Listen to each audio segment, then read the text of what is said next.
Hi everyone. In the previous episode, we discussed how science reaches a conclusion on the cause of a chronic disease. We explained the difference between a risk factor and a cause, and we detailed how we gather evidence from epidemiologic studies, genetic studies, animal studies, clinical trials on drugs, and pathological studies to reach the causal conclusion. In this episode, we will discuss how does that apply to LDL cholesterol and atherosclerotic disease. Welcome to CardioBuzz, your one-stop shop for all things cardiology. We're here to bring you the latest news and information about heart health. Whether you're a healthcare professional or just someone who wants to learn more about heart health, we have something for you. Atherosclerotic cardiovascular diseases are the leading causes of morbidity and mortality worldwide. But what exactly are we suspecting to be the cause of atherosclerotic disease? Is it cholesterol or LDL cholesterol? Well, they are different. Cholesterol is an essential component of the cell membrane. It's a precursor of bile acids and steroid hormones. And most of the cholesterol used by the cells is synthesized by the cells themselves.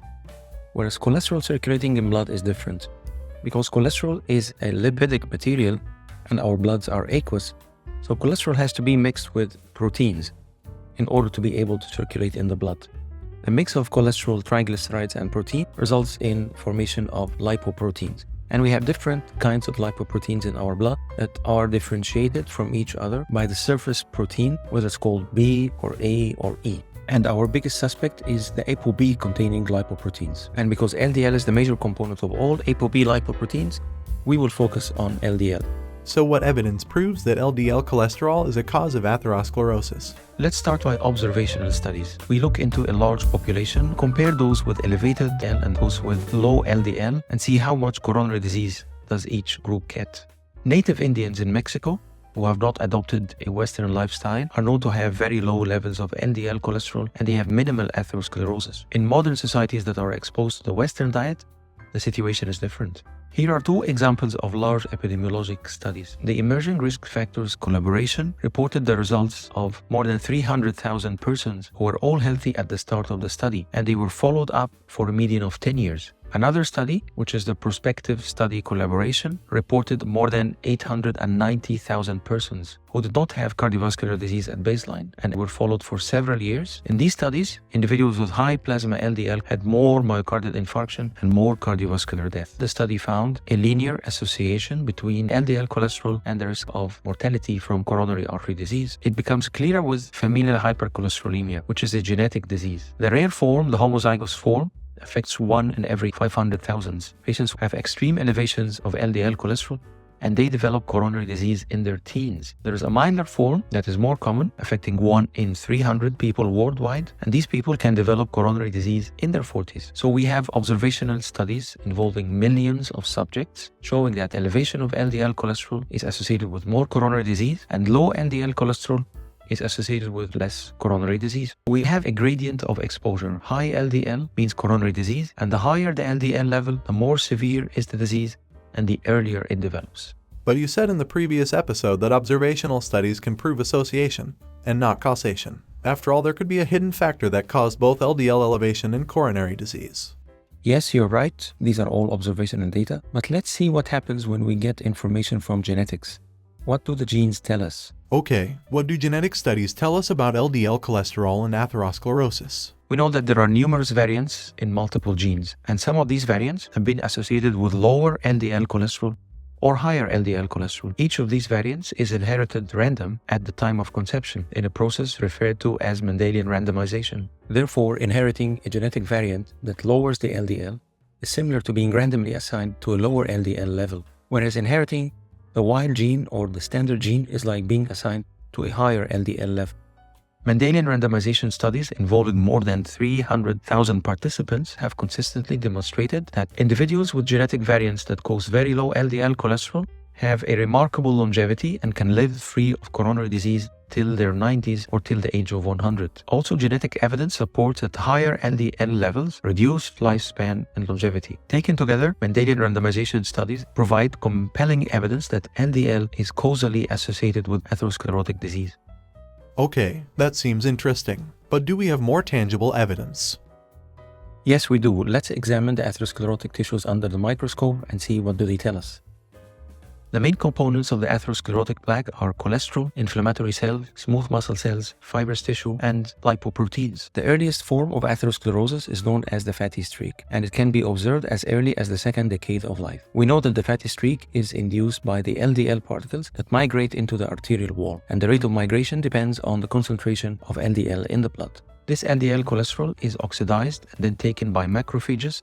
Macrophages secrete cytokines and start a complex series of events which results in activation of smooth muscle cells in the vessel wall, which migrate, form a plaque, more cytokines are released, and atherosclerosis tends to progress until the plaque ruptures and results in a heart attack. It's also interesting to know that we never find atherosclerosis without finding LDL cholesterol in the plaque. And so, examining the atherosclerotic tissues demonstrates clearly the role of LDL particle in the initiation and the progression of atherosclerosis. There may be still another factor that initiates LDL deposition in the vessel wall and is the real cause of the disease. Maybe if we inject experimental animals with LDL and see the result, then we can get closer to believing. We have two ways to see the effect of LDL on atherosclerosis in experimental animals. The first is dietary experiments. We give the experimental animals a diet that will elevate LDL cholesterol and see if they will develop atherosclerosis or not. When we induce hypercholesterolemia rabbits, this results in atherosclerotic lesions in the aortic arch and thoracic aorta. Pigs, when fed with a high cholesterol diet, again developed coronary atherosclerosis. When we feed hamsters with high cholesterol diet, their LDL cholesterol increases, and after 10 months, they develop the classic lesions of atherosclerosis. The second way is through genetic experiments. We disrupt the genes that regulate LDL levels and again see if the animal will develop atherosclerosis or not. Looking at mice, when we delete the genes encoding for the LDL receptor, they develop hypercholesterolemia, and then they develop atherosclerotic lesions that progress in a way similar to the human disease. We can also combine both methods. We give them high-fat, high-carb diet, and we do the genetic editing. The genetically modified mice responded to the high-fat and cholesterol diet with a significant increase in LDL cholesterol, and they formed atherosclerotic plaques in the aortic root. So we learned from animal studies that we can increase LDL levels by a diet or by genetic modification, and this will lead to the development of atherosclerosis. Yes, and that's another important step toward establishing causality. How about clinical trials in humans? How does lowering LDL affect atherosclerosis? We can lower LDL cholesterol by a healthy diet, by statins, by ezetimibe, PCSK9 inhibitors, bempedoic acid, bile acid sequestrants, and even surgery. Ileal bypass surgery. First, start by statins because they are the cheapest and the most convenient and most extensively studied. In 26 trials involving more than 170,000 individuals, statins lowered the LDL and caused a significant reduction in the risk of cardiovascular events. And as the treatment continued longer, the benefits became better. The effect of statins was rather consistent, regardless of how high was the baseline LDL cholesterol. Looking deeper into the vessels with intravascular ultrasound, with statin treatment, lowering the LDL resulted in a regression of coronary atherosclerotic plaques. Other therapies that reduce LDL cholesterol through different mechanisms have been also shown to reduce the risk of cardiac events. Bile acid sequestrant, ezetimibe, PCSK9 inhibitors, both resulted in a significant reduction in LDL cholesterol and again a significant reduction cardiovascular diseases. When we lower LDL, we can stop the progression of the disease and we can even regress the disease. Randomized clinical trials on drugs lowering LDL cholesterol give us the most convincing clinical evidence on LDL causality of atherosclerosis. So to conclude, LDL cholesterol is a cause of atherosclerotic disease based on evidence from observational studies, tissue studies, animal models, clinical trials, and Mendelian randomization trials. If you inherited the genes that lower LDL cholesterol, then you'll probably live longer. But if you didn't inherit these genes, then a healthy lifestyle or medications to lower LDL cholesterol can help to prevent heart disease and can probably make you live longer and healthier. Thanks for watching. We hope you enjoyed this episode of Cardio Buzz. If you did, please give us a thumbs up and subscribe to our channel. And don't forget to check out our other videos for more information on cardiovascular health. See you in the next episode.